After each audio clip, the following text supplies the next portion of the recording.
अखंडं सच्चिदानन्दम् अवाङ्मनसगोचरम् आत्मानमखिलाधारम् आश्रयभीष्टसिद्धये। सर्वेभ्यो नमो नमः। मैं डॉक्टर जानकी शरण आचार्य मेरे इस YouTube चैनल आचार्य अकेडमी के माध्यम से आपके साथ में प्रस्तुत हूँ वेदांत दर्शन की इस स्वाध्याय श्रृंखला के 28वें भाग में। आज हम इस स्वाध्याय के 28वें भाग में निर्विकल्प समाधि में आने वाले 4 प्रकार के विघ्नों की चर्चा करेंगे। आपको याद होगा कि हमने गत भाग में निर्विकल्प समाधि के जो 8 अंग बताए गए हैं, यम, नियम, आसन, प्राणायाम, प्रत्याहार, धारणा, ध्यान और समाधि यानी सविकल्पक समाधि। तो निर्विकल्पक समाधि के इस प्रकार के 8 अंग बताकर अब यहाँ इस भाग में इस निर्विकल्पक समाधि की सिद्धि में आने वाले जो 4 कौन कौन से विघ्न हैं, उन विघ्नों की हम चर्चा करेंगे। तो चलिए शुरू करते हैं आज का स्वाध्याय।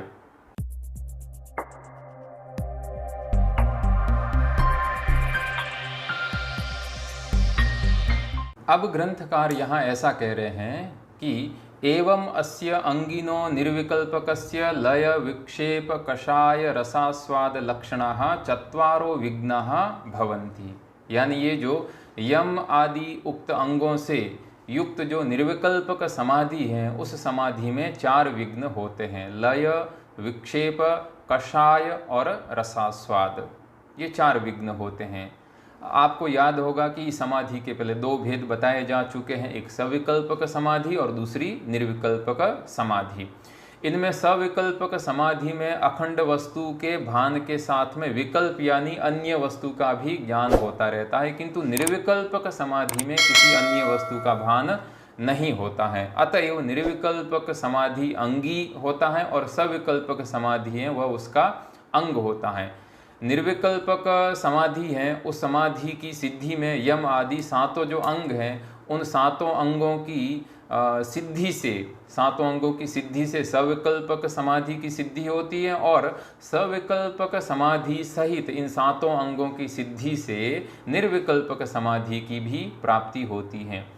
अब इस प्रकार से जब इन अंगों से निर्विकल्पक समाधि की सिद्धि होती है तो बीच में जो आने वाले कुछ विघ्न हैं, जिनके कारण इस समाधि की प्राप्ति में हमें बाधा होती है अथवा जो हम लक्ष्य हैं उस लक्ष्य की हमें उसकी प्राप्ति नहीं होती है। तो इस प्रकार से ये जो विघ्न हैं, यह विघ्न को 4 प्रकार की कोटि में बांटा गया है। एक है लय, दूसरा है विक्षेप, तीसरा है कषाय और चौथा है रसास्वाद। इन्हें इन नामों से यहाँ कहा गया है। तो सबसे पहले हम देखते हैं लय। लय का क्या अर्थ है? लय, इस पर लय नाम का जो विघ्न है समाधि, निर्विकल्पक समाधि का, वह क्या होता है? तो लय का यहाँ अर्थ किया है ग्रंथकार ने कि लयस्तावद अखंड वस्तु अनवलंबनेन चित्तवृत्तिर निद्रा। लय का यहाँ अर्थ है कि निद्रा, चित्तवृत्ति का विलय हो जाना। कहाँ चित्तवृत्ति का विलय हो जाना? निद्रा में चित्तवृत्ति का विलय हो जाना। ये जो अखंडाकार कारित चित्तवृत्ति है, वह अखंड वस्तु में लीन नहीं होकर, अखंड वस्तु का आश्रय नहीं लेकर, उसमें अवलंबित नहीं होकर जब वह निद्रा वृत्ति में लीन हो जाती है, तब वह लय कहलाता है। यानी लय इस प्रकार का यह एक पहला विघ्न है। और ये जो विलय है, यह विलय 2 प्रकार से हो सकता है। तो इसलिए जब हम ये कह सकते हैं कि जब कोई साधक है लंबे समय तक यम, नियम आदि 8 अंगों का निर्विकल्पक समाधि के लिए वह इनका अभ्यास करता है, तब इस अभ्यास में उसकी पटुता आ जाती है। और जब इस प्रकार से उसको इस अंगों में पटुता आ जाती है, तब उसको परमानंद स्वरूप ब्रह्म में उसकी चित्तवृत्ति का लय हो जाता है। किस प्रकार से लय हो जाता है? तो आगे वो कहेंगे कि जैसे अत्यंत तप्त लोह खंड के ऊपर पड़ने वाले जल बिंदु का, अथवा जैसे तेल समाप्त हो जाने पर दीप की ज्वाला का लय हो जाता है, उसी प्रकार से साधक हैं, उस साधक की अखंडाकार कारित चित्तवृत्ति का भी ब्रह्म में लय हो जाता है। किंतु जब हमारी जो चित्तवृत्ति है वह बाह्य जो शब्द, स्पर्श इत्यादि विषयों का ग्रहण नहीं करते हुए साधक के आलस्य के कारण परमानंद ब्रह्म का भी ग्रहण नहीं करती है और क्या होता है, तो वह चित्तवृत्ति एक प्रकार की स्तब्ध हो जाती है, एक स्तब्धता को प्राप्त हो जाती है। तो ऐसी जो अवस्था है चित्तवृत्ति की, उसको निद्रा कहा गया है। इसलिए यह जो लक्ष्यभूत हमारी जो निर्विकल्पक समाधि है, उस समाधि में यह लय है, यह लय प्रथम बाधक होता है, क्योंकि इस लय में चित्तवृत्तियां बाह्य विषयों को तो ग्रहण नहीं करती हैं, तब तक तो ठीक है, किंतु इस चित्तवृत्ति को जिस परब्रह्म को विषय करना था, परब्रह्म को भी ग्रहण करना था, उस परब्रह्म को भी, सच्चिदानंद स्वरूप अखंड ब्रह्म का भी यह ग्रहण नहीं कर पाती है, और बीच में ही यह जो निद्रा है, निद्रा अवस्था है, उस निद्रा अवस्था में लीन हो जाती है साधक के आलस्य के कारण। तो इस प्रकार से यह पहला विक्षेप होता है निर्विकल्पक समाधि में, जिसका नाम है लय। दूसरा विक्षेप है उसका दूसरा जो विघ्न है उसका नाम है विक्षेप। तो विक्षेप का लक्षण ग्रंथकार इस तरह से करते हैं कि अखंड वस्तु अनवलंबनेन चित्तवृत्ते है अन्य अवलंबनम विक्षेप।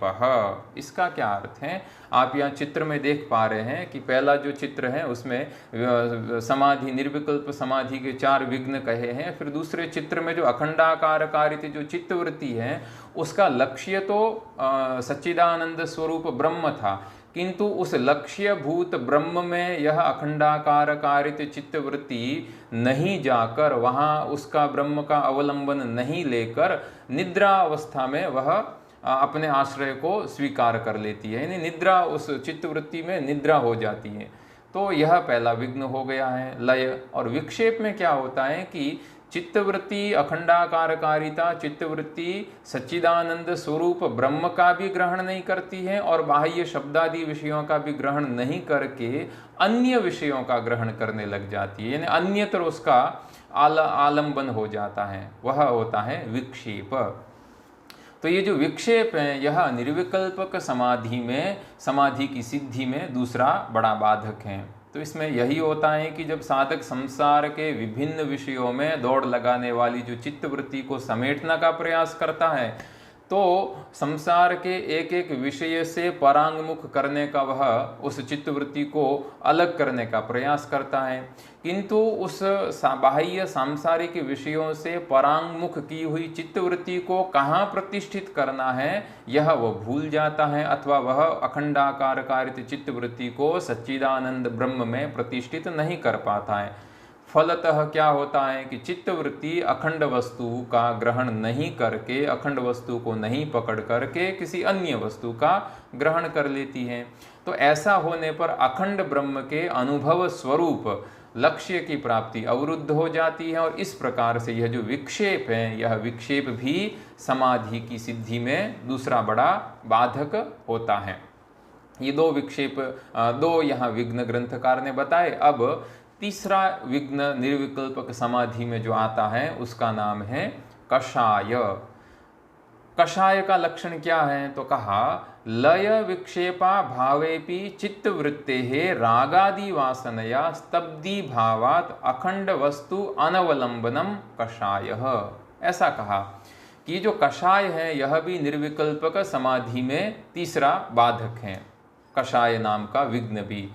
क्योंकि इसका अर्थ क्या है कषाय का, तो कहा कि जब लय और विक्षेप की अवस्था समाप्त हो जाती है, यानी लय भी विघ्न नहीं है और विक्षेप भी यहाँ विघ्न नहीं है, दोनों विघ्न नहीं होते हैं, फिर भी जो ये बाधक अगर उपस्थित होता है, कषाय नामक का विघ्न उपस्थित होता है, तो निर्विकल्पक समाधि की सिद्धि नहीं होती है। इसमें क्या होता है, कषाय में क्या होता है, तो होता यह है कि साधक शास्त्र में वर्णित जो श्रवण मनन निधिध्यासन आदि साधनों के द्वारा चित्त को अंतर्मुख तो बना लेता है, किंतु अनेक जन्मों से विविध प्रकार की जो वासनाएं हैं, विविध प्रकार के जो संस्कार हैं, वो संस्कार इस साधक के चित्त में अभी भी जमे रहते हैं। तो इसके कारण क्या होता है कि चित्त है वह परब्रह्म को ग्रहण करने में विफल हो जाता है। तो साधक दीर्घ प्रयास से संसार के विषयों से अलग होकर परब्रह्म की ओर उन्मुख तो होता है, किंतु उस परब्रह्म तक वह न पहुंचकर पहले ही वह जड़ होकर बैठ जाता है।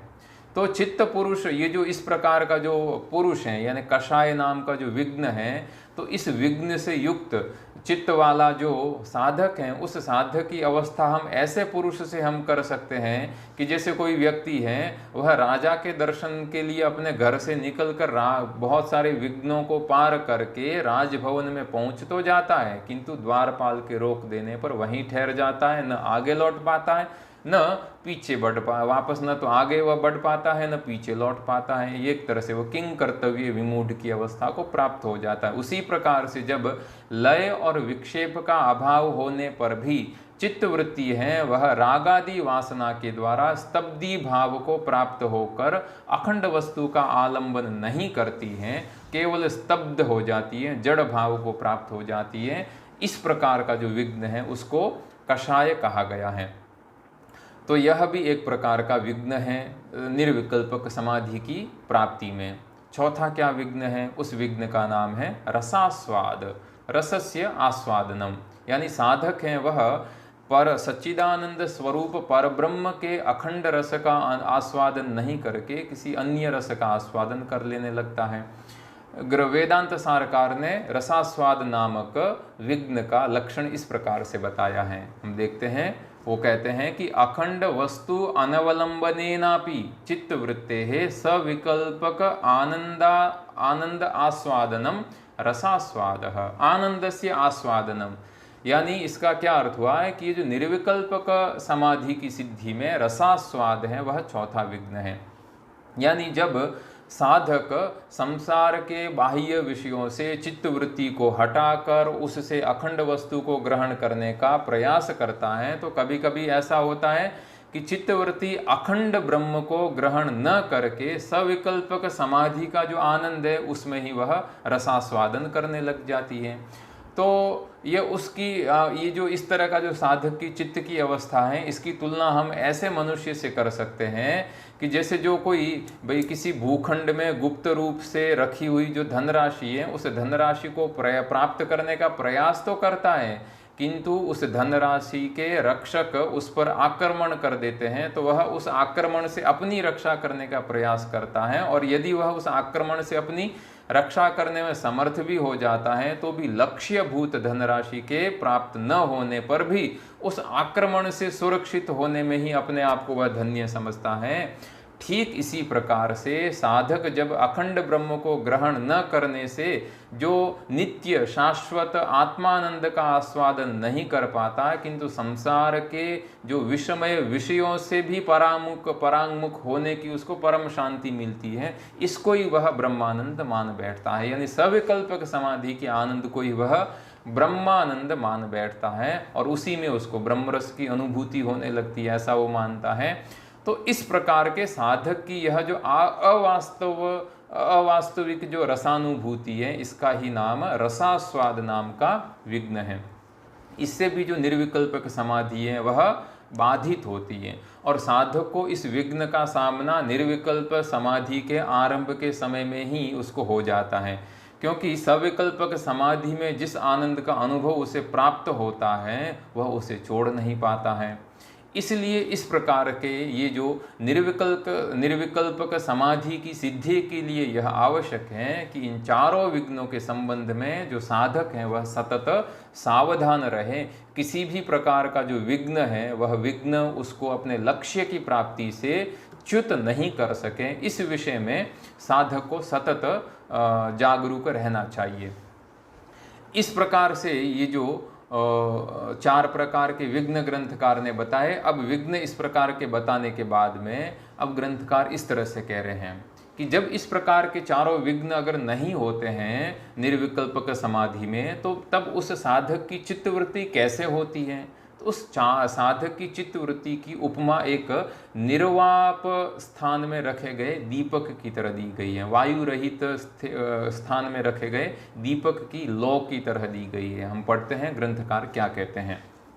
ग्रंथकार ऐसा कहते हैं कि समाध्यारंभ समये सविकल्पक आनंद आस्वादनम वा, यह इस रसास्वादन का लक्षण एक दूसरा भी लक्षण दिया है कि समाधि के आरंभ के समय जो सविकल्पक समाधि है उस सविकल्पक समाधि के रस के आस्वादन की जो अनुभूति होती है और उसको ही हम अगर शाश्वत ब्रह्मानंद मान बैठते हैं तो यह रसास्वाद नाम का विघ्न है। अब ग्रंथकार कहते हैं कि अनेन विघ्न चतुष्टयेन विरहितम चित्तम निर्वात दीपवत अचलम सद अखंड चैतन्य मात्रम अवतिष्ठते यदा तदा निर्विकल्पकः समाधिः इति उच्यते। बड़ा अच्छा इन्होंने वर्णन किया। ग्रंथकार ने कहा कि इन 4 प्रकार के विघ्नों से मुक्त चित्त जब निर्वात स्थान में यानी वायु रहित स्थान में स्थित दीपक के समान अचल होकर जब अखंड चैतन्य मात्र को आलंबन करके अवस्थित होता है तब निर्विकल्पक समाधि होती है। तात्पर्य इसका क्या है कि अन्य विषयों का सर्वथा परित्याग करके अखंड चैतन्य मात्र को आलंबन करने वाली चित्त वृत्ति ही वस्तुतः चित्त की समाधि है।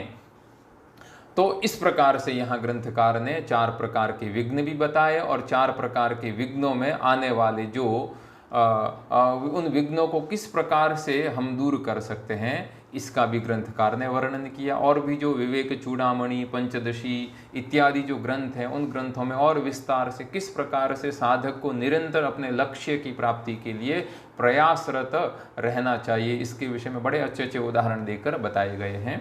यहाँ ग्रंथकार ने वेदांत सारकार ने इतना कहा।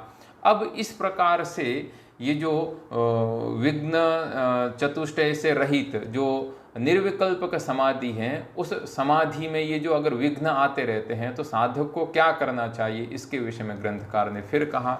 ग्रंथकार ने 2 यहाँ उदाहरण दिए हैं। पहला एक इस तरह से कहा कि तदुक्तम लये संबोधये चित्तम विक्षिप्तम क्षमयेत पुनः सकषायम विजानीयात् क्षमं प्राप्तम न चालयेत इति।